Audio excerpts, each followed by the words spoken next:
चला तर बालदोस्तांनो, आज आपण वळत आहोत आपल्या इयत्ता तिसरीच्या भाषेच्या पुस्तकातील तिसरीच गोष्ट तेनालीरामची. तेनालीरामची गोष्ट आज आपण बघणार आहोत. महाराज कृष्णदेवराय हे न्यायप्रिय राजे होते. ते आपल्या प्रजेची काळजी घेत असत. प्रजेचे सुख दुःख जाणून घेण्याकरिता ते नेहमी दक्ष असत. न्यायप्रिय म्हणजे काय मुलांनो, की ज्यांना अन्याय आवडत नाही, कुणावरती जुलूम जबरदस्ती व्हायला नको, खोटारड्या लोकांची वाहवा व्हायला नको, हे की नाही, खऱ्या लोकांचा नेहमी मान सन्मान झाला पाहिजे, त्यांच्याविषयीची चांगली वागणूक असली पाहिजे, त्याला न्यायप्रिय राजे म्हणतात. कृष्णदेवराय हे न्यायप्रिय राजे होते. आणि दक्ष म्हणजे काय मुलांनो, जागरूक. सत्य जाणून घेण्यासाठी ते नेहमी उत्सुक असत. कधीकधी तर महाराज तेनालीरामला असे प्रश्न विचारत असत की त्यांची उत्तरे देण्यात तेनालीरामलाही अवघड होत असे. तरी देखील तेनालीराम अगदी प्रामाणिक म्हणजे काय बालदोस्तांनो, अगदी खरं कोणताही आडपडदा न ठेवता प्रामाणिकपणे त्या प्रश्नांची उत्तरे देण्याचा प्रयत्न करत असे. एके दिवशी महाराज तेनालीराम सोबत आपल्या राज्याची पाहणी करण्यासाठी निघाले.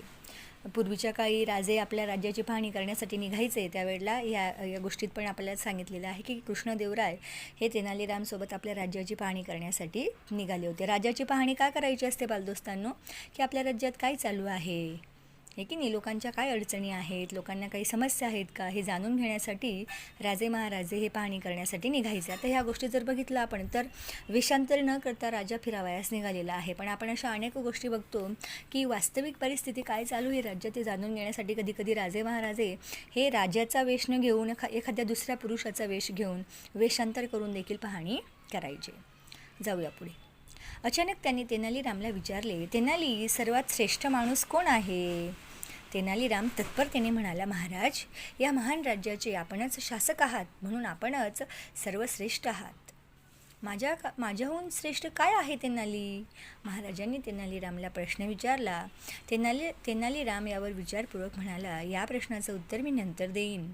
घोड्यावर स्वार झालेले ते दोघेही बोलतच रस्त्याने पुढे निघाले. आता पुढचा तिसरा पॅरेग्राफ. जाता जाता त्यांना एक शेतकरी दिसला. विहीर खोदण्यात तो इतका मग्न झाला होता की त्याचे राजाकडे लक्षही गेले नाही. बघा, या ठिकाणी आपल्याला चित्रामध्ये शेतकरी दिसतोय. तो शेतकरी विहीर खोदतोय आणि त्याला हे पण तो इतका मग्न आहे आपल्या कामामध्ये की त्याला हे पण दिसलं नाही की राजा या ठिकाणी आलेला आहे असं म्हणून. तो आपल्या कामामध्येच मग्न होता. मग पुढे काय? तेनालीराम म्हणाला, महाराज, हा शेतकरी आपल्यापेक्षा आणि आपल्या राज्यापेक्षाही महान आहे. तेनालीरामने म्हटलं की राजे, तुम्ही विचारलं होतं ना की माझ्यापेक्षा श्रेष्ठ काय, तर त्यांनी विचारपूर्वक सांगितलं की मी थोड्या वेळाने सांगतो तुम्हाला, हे ना, उत्तर मी नंतर देईन. मग आता त्याला उत्तर देण्याची वेळ आली. त्याने सांगितलं की हा जो शेतकरी आहे हा तुमच्यापेक्षा आणि तुमच्या राज्यापेक्षाही काय आहे, महान आहे. मग आता बघा राजे काय म्हणतात ते कसं, आश्चर्यचकित होत महाराजांनी विचारले. त्यावर तेनालीराम म्हणाला, महाराज, हा शेतकरी गरीब आहे.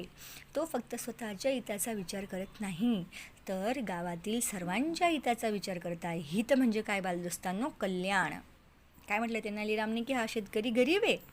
तो जरी गरीब असला तरी तो स्वतःचा विचार करत नव्हता, तर तो स्वतःसोबत गावकऱ्यांचा देखील विचार करून त्यांच्यासाठी विहीर खोदत होता. तो फक्त स्वतःसाठी नव्हे तर सर्वांसाठी विहीर खोदत आहे. जी व्यक्ती स्वतःचं हित बाजूला सारून दुसऱ्यांच्या हिताचा विचार करते तीच सर्वश्रेष्ठ असते. सर्वश्रेष्ठ म्हणजे काय बालदोस्तांनो, तत्वांनी, विचारांनी, कृतीने असलेले महान. आणि मग काय पुढे? तेनालीरामचे बोलणे ऐकून महाराज विचारमग्न झाले. तेनालीरामचे म्हणणे त्यांना पूर्णपणे पटले होते. प्रजेच्या भल्यासाठी आपल्याला आणखी काय काय करता येईल याबद्दल महाराज विचार करू लागले. हा नवीन विचार घेऊन महाराज नेहमीप्रमाणे तेनालीरामसोबत पुढे जाऊ लागले. बघा बालदोस्तांनो, जर इतिहासाची पुस्तकं जर चालली ना, तर ज्या पद्धतीने छत्रपती शिवाजी महाराजांचं नाव आपण ऐकतो, सम्राट अकबराचं नाव आपण ऐकतो, सम्राट अशोक सम्राट यांचं नाव आपण ऐकतो, हे की नाही, मुघल बादशाह अकबराचं नाव आपण ऐकतो, त्याच पद्धतीने राजा कृष्णदेवराय, दक्षिणेमध्ये होऊन गेलेले राजे, त्यांच्याही नावाचा उल्लेख हा आपण ऐकिवात असतो. ठीक आहे, तर बालदोस्तांनो, भेटूया पुढल्या व्हिडिओत. समजत असेल, आवडत असेल तर प्लीज चॅनलला लाईक, शेअर आणि सबस्क्राईब करायला विसरू नका. भेटूया पुढल्या व्हिडिओत. Bye bye.